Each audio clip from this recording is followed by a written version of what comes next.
Hi,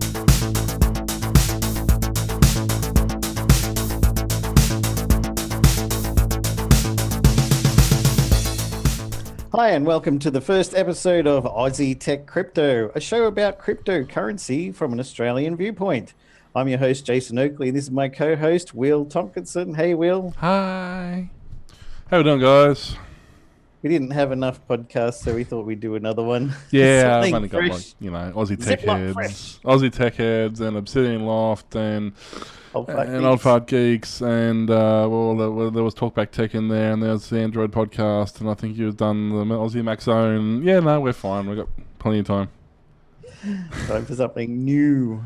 So each week we're going to be hope to bring you interesting information about the crypto world and what it's all about from a newbie perspective, because we are. We're not licensed investors nor advisors, so don't invest based on any of our opinions. Or do, but don't blame us when it goes wrong. But we hope you'll find some interesting stuff in our shows anyway. So we should probably start off. This episode we talk about what are crypto coins, what can you do with them, what's this mining thing, along with some crypto slang and things that you need to know about. So first up, what are crypto coins and how did they start? Over to you, Mr. T. Well, you see, many years ago. For somebody who actually had Bitcoin. Yeah, well, I got invested early on in Bitcoin, like really early on, like I think the day it launched or the day after it launched. I bought, I don't know, $50 worth or something like that. It was a cent a coin or something. It was, nothing. And a year later, it was still nothing. And a year later, it was still nothing. And at that point, I'd completely forgotten about it. Trashed a couple of hard drives in the process, lost my wallet, and didn't think about it. And then suddenly last year, this was worth 12 grand or whatever it was per Bitcoin. I went, I wonder if my wallet's still around. No. No, it's gone forever. If I were a rich man. Yeah. Had I have hung on to that, I would have been a rich man. But well, who knew? People were hedging a lot of bets, but I was interested, but there had been internet currency type things before in the past, and they all just went flat. PayPal had the right thing; they were an intermediary between you and the bank and other places. But somebody came up with this idea, like internet bean things or something weird like that, and you'll give them money, and then you would exchange this virtual thing for something on the internet to buy. And I thought, this is just going to be another fad like that. It's not going to go anywhere. See, I think that's why I like Bitcoin. It was 2009, I believe it started, and that was about when Bartercard started collapsing. And now Bartercard had the right idea. You trade.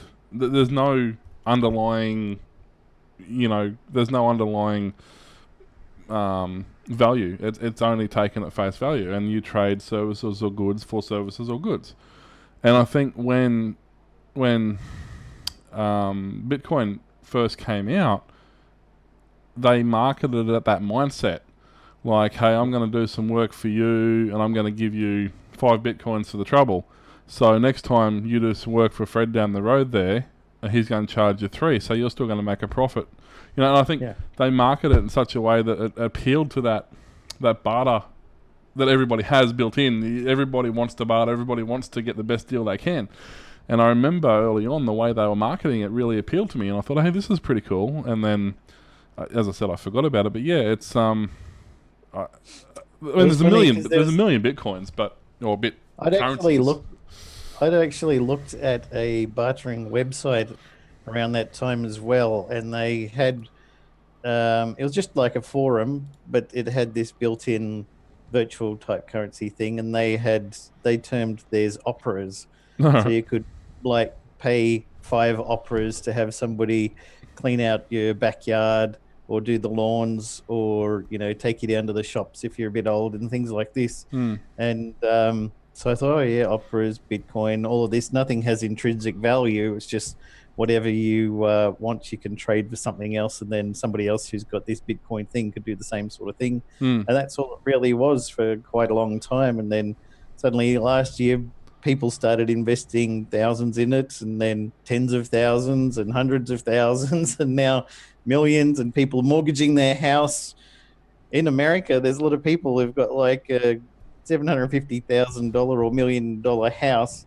They've remortgaged it, taken all that money, bought Bitcoin with it. Very hopeful. I mean, maybe back in the day when it was worth $50 and you did that, you get quite a lot of Bitcoin, but you don't get quite so many Bitcoins for $1 million these days. And No. the idea for these kind of things, similar to shares, is you want it to go up. So how much more is Bitcoin going to go up? I mean, people are like, oh, it got to $500. Wow, that's huge. Oh, it got to. Is it going to make Is it going to make Is it going to make 10? It's made 20,000 now. Yeah. Is it going to make 40,000 by the end of the year? And that's the talk thing. to John McAfee. He thinks. I mean, that's the thing. Obviously, it's decentralized, but it's also unbacked, which people don't realize. Most of our currency in general is actually unbacked. There is the Australian dollar, the American US. There's no gold. The gold's a lie. But it's the same principle. I think it's kind of a weird way of looking at it, because traditionally, if I want to buy something overseas, I want my dollar stronger than the dollar over there. Yeah. I don't, but which it never is. Australian dollar is always weaker than the American dollar. But in an ideal world, it would be stronger, the Australian dollar against the American dollar. So when I buy something, it's cheaper. Yet weirdly, with the Bitcoin race, it's the same for everyone. Yeah, it's a flat rate, but it's sort of a flat rate that everybody wants to be dearer. They don't want it to get cheaper. They don't want. It's really strange. They don't want dollar for dollar. They want $25,000 for dollar. It's it's a really weird mindset. Expensive cars and things. But the thing is, okay, that worked when it was only worth a few cents, and now it's worth 20 grand. But the thing is, would that same scale work again? Yeah. Is it going to exponentially multiply again? You really would want it to go to like 1 million to be able to make it worth your while. That's which is why there's now over 1,400 different crypto coin currencies coming out, and they've all got their own backing and their all technology and ideas and things that they support behind them. And the thing is, you've got to juggle, what do I buy? Who knows? I see. I'm on several Facebook pack groups about cryptocurrencies, and the people like, oh, I've just invested in this one. I think this one is going to be the one that's going to win. And somebody else is like, nah, that one's crap, man. Don't go for that one. This one is the best one. What's that based on? I got a gut feeling, mate. I got a gut feeling. This one, by the end of the year, and you're like, it's all just speculation. But I wonder how much it goes up is due to investment and speculation, and that's it. That's nothing right. else. And I wonder how much of that has to do with black markets like Silk Road, for example. Mm-hmm. They use cryptocurrency for their trading. So I wonder how much of that decentralization and that sort of that currency is being used in that process. You even see people in Facebook forums are like, I know you can get Bitcoin out in an ATM in Australia now. Is that traceable? Can I just take money out and it's anonymous and people won't know what I'm spending it on? And you're like, yes, what exactly are you going to be spending that on to be asking a question like that? Yeah, that's right. Yeah, to be able to get a Bitcoin, you're still going to invest 20 grand into the process. Yeah. And don't get us wrong, you don't have to buy a Bitcoin. You could buy 1/1000th of a Bitcoin, which I've got probably one 100,000th of Bitcoins around. Yeah. Because of trading between different exchanges and different currencies still leaves you with bits of stuff that you can't immediately trade. These bits and pieces left around. There's Dogecoin and Robicoin, and there's all these other ones, and they're all. We'll get to that another time, but yeah, the spin-offs are insane, and it all started from. Well, I mean, really, it was older than that, because I remember in the early 90s, I think it must have been because I was a computer tech in Melbourne. I remember reading a book from the NSA, something about the mint, how to make a mint or something or other, and it was an early. That wasn't called cryptocurrency back then; they just called it electronic cash. But it was the same sort of principle, and that was in the early 90s. So it's not really a new idea. Even Neil Stephenson, his Snow Crash book talks about the the devaluation of real currency in the real world. Like they've got the American dollar, they've got all these different currencies now in the States. At that point, this novel's written and they're worth nothing, but then they get online and they basically their online is like a VR sort of deal, and the currency there is worth far more than what the currency is worth in the real world. Yeah, you know, so it's surprising in some respects that this what seems to be a sci-fi approach actually works. going gangbusters, you might say. Yeah, well, that's it. So they started off with Bitcoin. Originally, to get Bitcoin, you had a computer that sat there running a program, and it would connect to a server, download some data, crunch out some numbers using complicated algorithms, and then spit the data back up that you've calculated into the server. Now, we've had stuff like folding at home and SETI and stuff like this, which does similar sort of data crunching, but this is specifically to gain what they'd called a Bitcoin. So after your computer had done this, it might take 5 minutes, it might take half an hour to do the crunching, depending on how good your computer was, but it was all done on the CPU and everything was grand, and people were running it on their home computer, and you know, they get 10 Bitcoins at the end of the week, and they're like, whoa, pretty cool.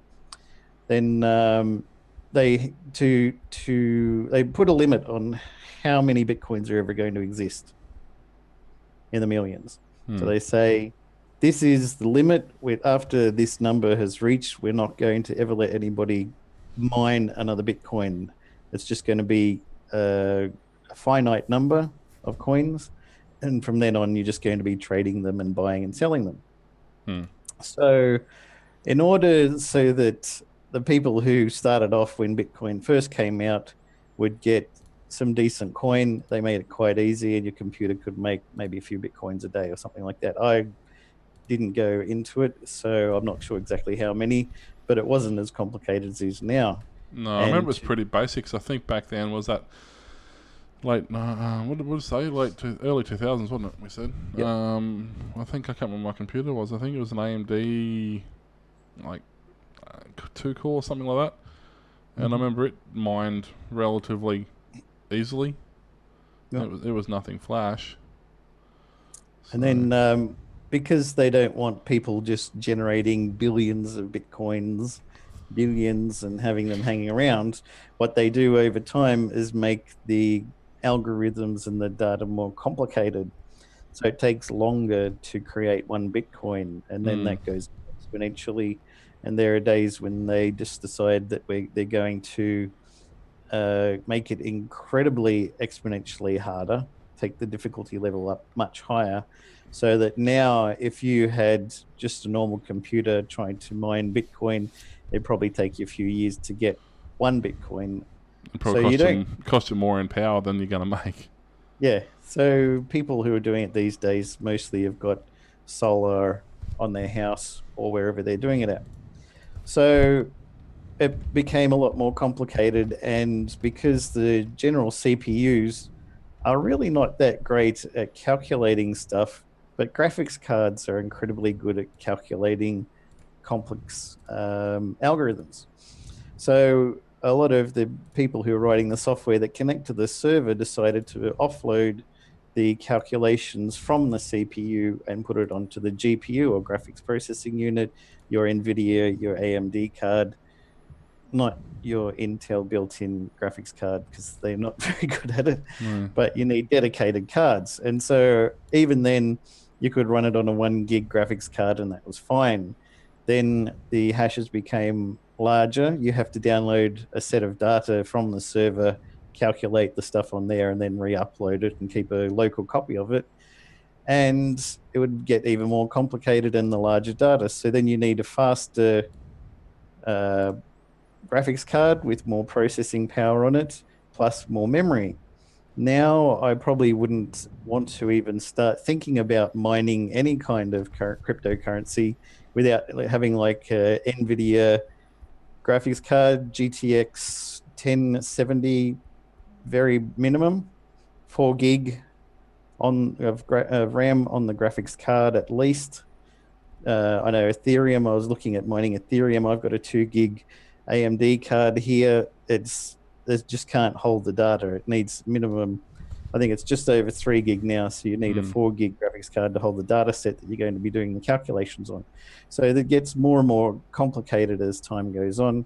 And eventually they'll shut it off and then you'll just be trading. Now, there are cards already that you can just trade, coins that you can just trade. They're not mined at all. And they just say, here's our offering. There's going to be this many coins in circulation. When we start off, you can buy them cheap, and the more investment and so on that goes on is going to increase the price along with the speculation, what have you. Now, as Mr. T is showing you, there is an example of a mining rig, which has 1, 2, 3, 4, 5, 6 graphics cards, probably all GTX 1080 Ti's with 8 gig of RAM on them, costing probably $1,000 and something each. But you mine coins, and there's software out now, which is what I'll be trying at some stage. We won't go into it in this particular podcast, but it will connect to the exchanges, find out which coin is doing the best profit at the moment, and it'll start mining that particular coin. And then if sometime during the day that coin starts dropping in value, it'll connect to the server again, find another coin and start mining that one. So it'll automatically switch between them all. And in the end, once you've mined so many coins, you can get it to automatically trade the software for, trade those coins in the software for Ethereum or Bitcoin or something like that. So you can start off mining all different types of coins and then convert it all into whatever type you want. A lot of people want Bitcoin because it's the new hotness and everybody knows what a Bitcoin, well, a lot more people know what a Bitcoin is than, say, a Power coin or a Verge coin or even a Doge coin. Aussie crypto coin. Yes. Yeah, well, that's the thing. Like, I've got 4 gig.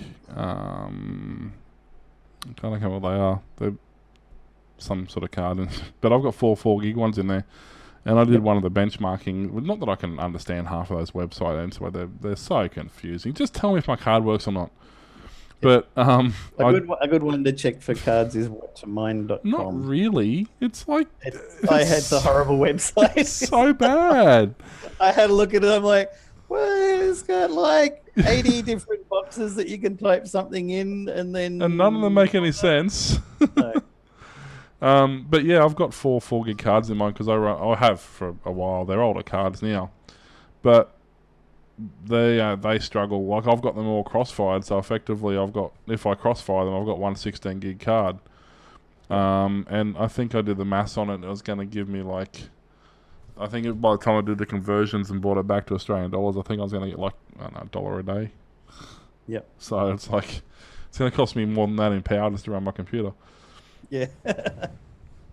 So don't even think about it if you don't have solar, basically. Yeah. I mean, I've got solar, but still, it's just... Yeah. You're going to be spending a lot of your money... $30 a month, and I can't use my computer for 18 hours a day. Yeah. That's why people buy the dedicated mining rigs. You can also get what they call an ASIC computer, which is application-specific system that is designed to mine a few types of coins, but not specifically, not able to do all of the different ones. So if you want something more generic, you need a Windows box or at least a Linux box and several graphics cards in there. And you can just leave it over in the corner, headless if you want, and let it just mine day and night. Make sure it's cool. Go on the days where you can just set up a plume of Raspberry Pis and... Yes. And, do it that way. You can watch a video on it, but you can't mine coins with it. That's it. More's the pity. Why would you want to invest or mine cryptocurrency? It's all the rage. It's cool. It's hip. It's down with the 411. For me, it's because I just am very curious to see the system process behind it. I'm not actually fussed on investing. Investing is the wrong word for what I'm trying to do. I'm using it as an educational sort of process. if I happen to make 10% on my money, I'm set, But we'll be getting into this in the next few weeks. We'll actually show you how to go through it. I'm actually holding off. Warlock's been doing it for a while. I'm actually holding off investing. I'm waiting until we start the show. I'm going to do it on the show, and my losses and gains are your losses and gains. That's my internet nickname, Warlock. Yeah, His sorry. is the incredibly complicated Mr. T. Habit from like forever. You'll hear Warlock on, you'll hear Jason. It's just Jason's wrong. Nobody, Jason, only my family. Only the people who you owe money to. Yes. But yeah, so it'll be interesting purely from it's almost a scientific standpoint, really, just to see what we're learning along the way, how we can physically apply that and see if it actually works in reality, because it's my money I'm putting on the line. I'm going to be combination of a couple of different Discord chats we're on. We've got one up there as well. And if you go to our website, AussieTechCrypto.com, there's a button there that you can click to join our Discord server, jump in the Aussie Crypto channel and have a bit of a chat with us. We're there on and off while we're working stuff. Yep. And so basically any advice we're giving to you, we practice what we preach, because I'll literally be investing on what we think is a good idea at the time. So we'll soon find out how good we are at it. Yep. And don't go throwing your ranch or your house or the kids' inheritance into what we say. We're just going to be experimenting. We're not financial advisors. We don't know what we're talking about, but it's just going to be fun to try out different things. I have currently got about 6 or 7 different coins that I'm invested in. There's 2 that I'm really excited, and one of them, unfortunately, I traded its value in to spread out money across these other coins to try out something, and that one has actually gone down. I only had half of a coin, but it's actually the whole coin is worth about $1,700, and I paid $125. So. Yeah, it's having said that, it's interesting you mentioned we're not financial advisors, but in this sort of field, that really there isn't, like, even a professional who does this on every single day, they're going to get it wrong more than they get it right. There is really no, it's not a predictable market, as traditional currency is relatively predictable. It's a risk. It's a gamble. Well, no, it's not really a gamble, because in gambling, this is more an educated. It's more of an educated guess. It's a luck of the draw sort of deal, but it's not rigged like gambling is predominantly rigged for the house. This is pure open market, and education will carry you so far, but blind ass luck will get you the rest of the way. like investing in shares, stocks, whatever, in real estate, don't invest in crypto any money that you can't afford to lose. Yeah, that's exactly right. You could put $1,000 in there today. Tomorrow it might be worth $20,000. The next day it might be worth $0.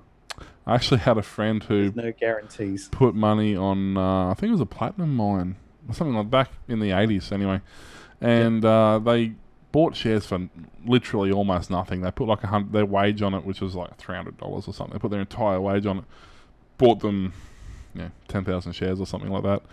And that was like the Friday. Over the weekend that got launched, and their thing skyrocketed and it went nuts, and it was worth like 50 times its original value. Of course, you can't trade on the weekend.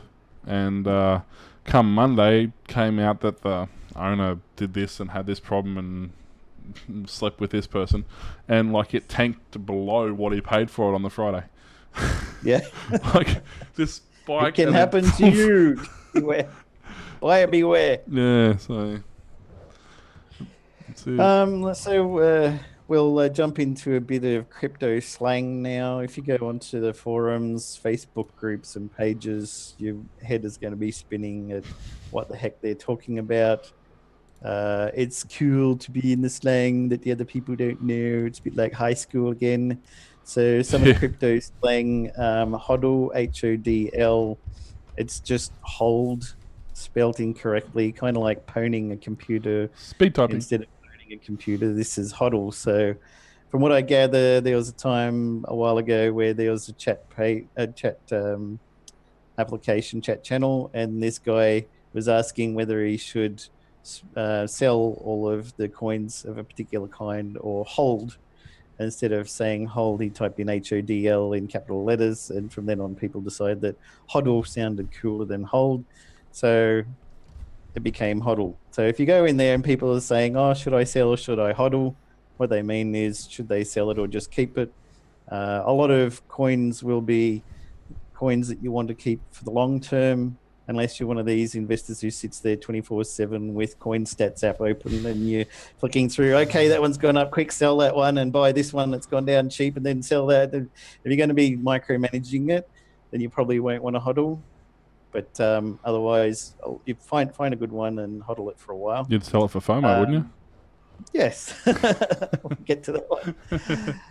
To the moon, this is where people reckon that they're going to buy a cheap coin, and to the moon means it's going to go a very high value, and then you'll be able to sell it and buy your car or your house or whatever have you. So the official definition is extreme bullish movement of a coin. That sounds good. ATH sadly is not Aussie Tech Heads, although it sort of is in this case. Yeah. But for coins, it's an all-time high. So if you bought it at 20 cents a coin or 5 cents a coin, and now it's gone to $7 or $20, you might call it an all-time high. So far, it has never reached this high value. In that case, you might want to sell, or you might want to hodl for a bit longer and see if it goes to $30. Well, if you're doing a pump and dump, you might want to invoke FOMO as well. Yes. Somebody's ringing the shit coins. Shit coins are what people call coins that they haven't invested in. They reckon are really crap and they're not going to make any money. It may still make money. There are coins that people will deny will be any good ever. But if you buy a coin for 1 cent and next you buy 1,000 coins for 1 cent and then next week it's worth $1, you've made your money. Whether it was a shit coin or not doesn't really matter. That's it. It's all about the money that you're making. So there are people who are worried. I know Ripple is one of the coins that was created with a system that the banks made, because the banks are a bit worried this cryptocurrency is going to get out of their hold. We'll go into what Ripple is in the future. You can also do quick bank transfers around the world in microseconds. So if you work for a company in the US and they want to pay you, instead of them paying you Friday and you get the money next Wednesday, it'll be there 5 seconds or less after they hit the send button. FUD, fear, uncertainty, and doubt has been in the past. People who want to spread rumors or stop people from investing in a particular coin will use fear, uncertainty, and doubt to get you to sell. Realistically, that's kind of stupid, because that's every coin. Yes. Like, everything is FUD. Like, if it wasn't, they wouldn't be what they are. It wouldn't be fun to do. Yeah. FOMO, as Mr. T mentioned before, fear of missing out. So a lot of people, you better bet on this. Put all your money into this coin. It's gonna go to the moon. And you don't want to hodl, put all your money into this one and get it out of the other ones. And I'm going to miss out on the next big thing. So FOMO is a fear of missing out. Whales, somebody who's got a ton of cash, thousands, millions of dollars, whatever, and they buy a huge amount of cryptocurrency, same as in casinos and stuff. Yeah. Somebody who's a whale, someone. They're a shark in the real world. A shark and a whale getting along. Yeah. Pump and dump. A lot of people actually use this. There's Discord channels and websites and stuff where people suddenly go, hey, let's all buy Dogecoin this week. And suddenly 5,000 people invest $1,000 each in Dogecoin. The value goes up. Then they convince other people to come in to buy it, and the value goes down, and then they've made their money.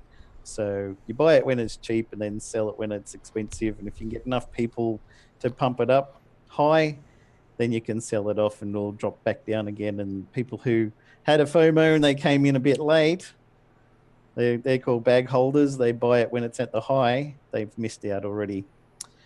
Shill, somebody who comes around is saying, please buy this coin because I want to pump and dump it really.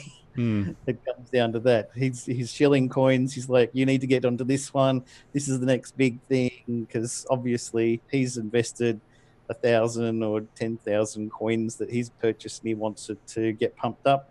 So he's going to shill that one. Limit or market buy, you can set a limit. Say, I only want to buy this coin when it hits a low of $2. It's currently at $2.50, but I think it's going to drop. I'll only buy 1,000 of those coins if it drops to $2. So you can put that in your on the exchange and say automatically purchase it if it drops down to here. That's the limit. Market value is buy it right now with the money that I've got at the current value.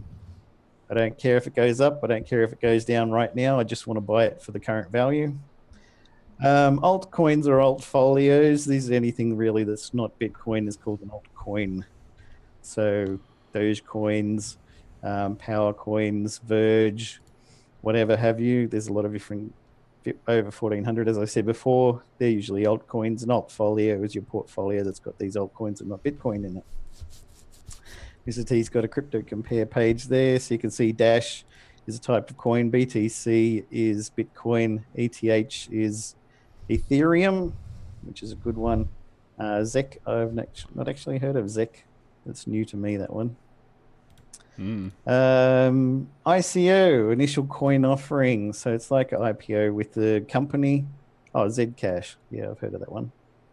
ICO is when there's a new coin about to launch onto the market and people want you to buy it. It's probably going to be only a few cents at the moment. Maybe it's 30 cents or something. And they want you to buy 1,000 or tens of thousands of these coins at the low value. Then you're in that limited group that can buy it at that value. Once it's hit the ICO and it gets released onto the market, the value usually goes up quite well. And so a lot of people want to get on at the ICO to get in before everybody else gets a chance. Like being first, first post, first purchase. Lamborghini. The theory goes that if you make enough money in investing in cryptocurrency, eventually you'll be able to buy a Lamborghini. So that's kind of an end goal for a lot of people, is what their definition is. Not all of them are going to buy one, but that's what it's all about. And dust is fractions of coins that you can't really do anything with at the moment. You might have 1/100th or 1/1000th or 1/100,000th of a Bitcoin, and you can't trade it for anything at the moment. The exchange doesn't support trading such tiny values anyway, so you need to put some more into that coin to get the value up, so you'll be able to trade something out. And I think that's pretty much enough for this week. We don't want these shows to go for too long. And there's so much to take in at once, but do a lot of Googling around, check out websites, look at exchanges, look at ways to mine, what's required and stuff. We'll be talking about that in the coming weeks. Yeah, don't forget to jump onto AussieTechCrypto.com and you can go and hit us up on the Discord there. I've probably learnt more from even just following that chat in the last couple of weeks than I'd ever known previously. Without even... I had my friend Striker who started up all that channel after saying to me, what the heck is a Discord thingy anyway? So I told him all about it. You said that. Oh, okay. You said that for the first 12 months. I was trying to get you to use it too. You did. So this goes back to you. But he and I used to hang out on IRC channel years and years ago, back in the late 90s, mid to late 90s. So he's sitting on there. I'm on there. Mr. T's on there. We've also got SukiBot there at the moment, which will do queries for current coin values and stuff. Eventually, we'd like to get one that'll do Australian dollar values of the coins. ATC is just a bot that I've connected up to our Aussie Tech Crypto website. So it can display how many people are on there, and you can click a button to join. It's really basic, doesn't do much else other than that. And jump on to AussieTechCrypto.com, and there's a contact us page if you want to send us an email, and we'll respond to it in the next show, or if it's something you need to know right away, we might have time to reply. But don't forget, we've got our day jobs, so we're not going to be sitting there 24/7 going, refresh Gmail. Has somebody sent me an email yet? Okay, I better type out an essay to them. It's not going to happen. Well, there is lunchtime. Unless you're bored. So don't forget to like, subscribe, and all of that. This should be ending up on YouTube soon, and I'll have to find some way of adding it to podcasts and stuff. But this has been the first episode of Aussie Tech Crypto. Hope you enjoyed it, and we hope to see you again next time. See you then. See ya. Bye. This show is a part of the Aussie Tech Heads podcasting network. You can listen to us at aussietechradio.com. We're not licensed advisors, so please don't invest your life savings in anything we say on the show. You can contact us at feedback@aussietechcrypto.com. Visit the website aussietechcrypto.com. Thanks for listening to Aussie Tech Crypto. Tune in each week for more fun and information.